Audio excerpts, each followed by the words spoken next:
Assalamualaikum warahmatullahi wabarakatuh. Salam kepastian hukum, kemanfaatan, dan keadilan. Pada kesempatan ini saya akan coba menjelaskan tentang istilah hukum pidana dan istilah hukum perdata. Ini yang sangat sederhana. Biasanya ini diistilahkan di dalam perkara-perkara pidana dan perkara-perkara perdata. Jadi seorang yuris harus mengetahui istilah-istilah sederhana ini. Dan yang kedua, istilah-istilah ini jangan dicampur adukan antara istilah pidana ke dalam istilah perdata, antara istilah perdata dimasukkan ke dalam istilah pidana. Yang pertama, saya akan menjelaskan istilah hukum pidana. Biasanya di dalam hukum pidana ini ada istilah-istilah. Yang pertama, ini ada istilah namanya pelapor dan terlapor. Saya ulangi kembali, ada istilah pelapor dan terlapor. Nah, terlapor ini biasanya orang yang dilaporkan atas perbuatan tindak pidana. Nah, itu yang disebut terlapor. Ada pelapor, orang yang melaporkan perbuatan seorang tersebut. Nah, ini ada istilah pelapor dan terlapor. Yang kedua, ada istilah namanya tersangka. Yang ketiga, ada istilah namanya terdakwa. Yang keempat, ada istilah namanya terpidana. Nah, ini istilah hukum yang sudah baku. Ya. Jadi, di dalam hukum pidana ini ada istilah-istilah tersebut, pelapor dan terlapor. Biasanya di dalam hukum pidana ini ada pelaku, ada korban, seperti itu. Kalau pelapor biasanya orang yang menjadi korban akibat perbuatan tindak pidana.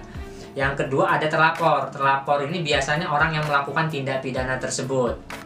Nah, ini istilah-istilahnya. Terus yang kedua ada namanya tersangka tadi. Tersangka yaitu orang yang memang di sini mendapatkan atau yang sudah ada bukti permulaan, masih di dalam penyidikan, itu yang disebut dengan tersangka. Kalau terdakwa, orang yang berdasarkan penyelidikan ini sudah didapatkan dua alat bukti yang cukup dan ini sudah disidangkan di dalam peradilan atau di dalam pengadilan.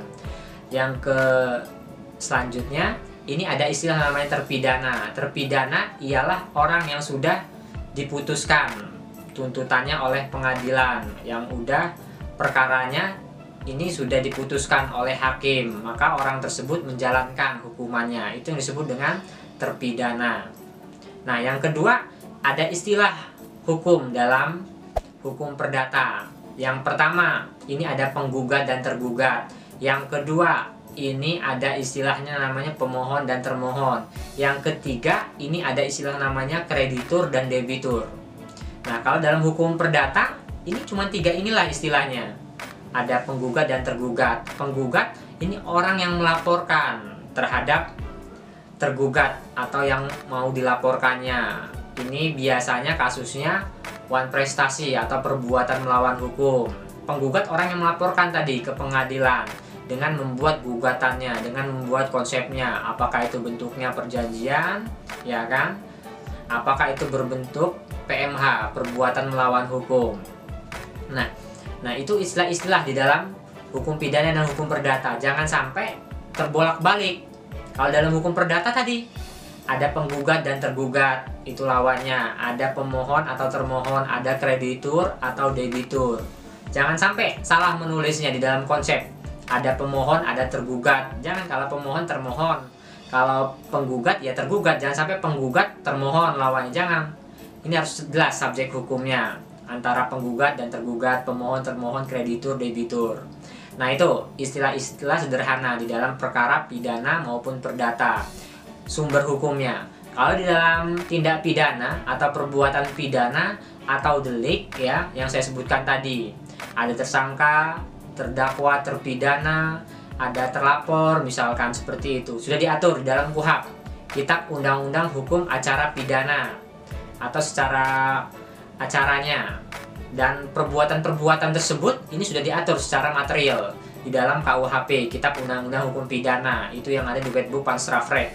Ini sumber hukumnya, istilah-istilah tersebut ya kan, tentang perbuatan-perbuatan kejahatan-kejahatan tersebut ini sudah diatur di dalam KUHP dan KUHP tersebut. Nah, karena apa? Kalau dalam tindak pidana ini biasanya ada pelaku, ada korban, seperti itu ya kan, yang korban melaporkan tentang perbuatan-perbuatan pidana yang dilakukan oleh seorang yang melakukan tindak pidana tersebut. Nah, itu yang disebutkan dengan pelaku. Nah, dari pelaku tadi. Bisa nanti ketika sudah mendapatkan alat bukti yang cukup, diistilahkan namanya di dalam penegakan hukum, dalam penyelidikan disebut dengan tersangka. Terus ketika dia sudah cukup alat buktinya, bisa berubah menjadi terdakwa, terus terpidana. Nah itu kalau dalam perbuatan pidana ya, diatur di dalam KUHP dan KUHAP. Yang kedua, ada istilahnya saya sebut tadi, ada penggugat, tergugat, pemohon, termohon, kreditur, debitur. Nah ini semuanya diatur di dalam BW, Burgerlijk Wetboek, yang ada di dalam Kitab Undang-Undang Hukum Perdata. Semua sudah diatur bagaimana syarat perjanjian, sahnya atau tidak sahnya, bagaimana yang disebut dengan PMH, perbuatan melawan hukum. Nah itu di dalam hukum perdata. Dalam hukum perdata cuma ada 2 kasus aja, apakah itu wan prestasi atau perbuatan melawan hukum. Kalau wan prestasi ini biasanya tentang masalah-masalah perjanjian, ketika seorang mengikatkan dirinya kepada orang lain. Contohnya, A ini menyewakan kendaraan kepada B, dimana si B ini menyewa kendaraan dengan si A ini selama seminggu dengan bayaran sehari 200 seperti itu. Nah di dalam perjanjian dituliskan seperti itu, dibubuhkan seperti itu. Tetapi ternyata pas kenyataannya si B tidak membayarkan uang sewa tersebut. Dan yang kedua, si B juga melarikan mobil tersebut. Nah ini bisa masuk dalam perbuatan wan prestasi ya, atau ingkar janji. Dan perbuatan tersebut ini bisa juga lari ke pidana. Karena apa? Si B melarikan mobil atau melarikan kendaraan si A. Nah itu disebut dengan penggelapan. Nah ini sering dikaitkan ketika ada laporan-laporan, perdata kena ya pidana kena, perdata dilaporkan yang pidana dilaporkan, misalkan seperti itu. Makanya harus jelas, sebagai yuris atau mahasiswa hukum ya, harus paham, harus cakap, harus mengerti tentang permasalahan-permasalahan, harus bisa membedah ini lari kemana, apakah kasus pidana atau kasus perdata atau kasus administrasi negara seperti apa. Nah ini harus mahasiswa atau yuris, mahasiswa hukum mengerti. Nah itu kalau perbuatan melawan hukum ini biasanya perbuatan ya, saya ulangi kembali, kalau di dalam perbuatan melawan hukum ya, ini biasanya kasus-kasus perbuatan-perbuatan yang melanggar undang-undang atau melanggar ketertiban umum. Misalkan contohnya ketika seorang menyerobot tanah seseorang, misalkan A dan B ini sudah jelas, misalkan memiliki sertifikat A dan B ini memiliki tanah dengan ukuran 20 x 20. Tiba-tiba si B ya menyerobot tanah si A ini tadi. Nah, itu perbuatan melawan hukum. Ya, selanjutnya. Jadi seorang yuris ya atau mahasiswa hukum harus mengerti ini sebuah perkara pidana.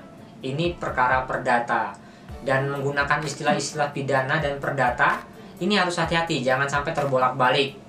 Nah, misalkan contohnya tersangka, terdakwa, terpidana, ini khusus untuk hukum pidana, untuk istilah-istilah hukum pidana. Jangan dicampur adukan. Misalkan kasus perdata disebut dengan terdakwa, terpidana, misalkan. Jangan. Karena apa? Di dalam kasus perdata sudah ada istilah-istilahnya.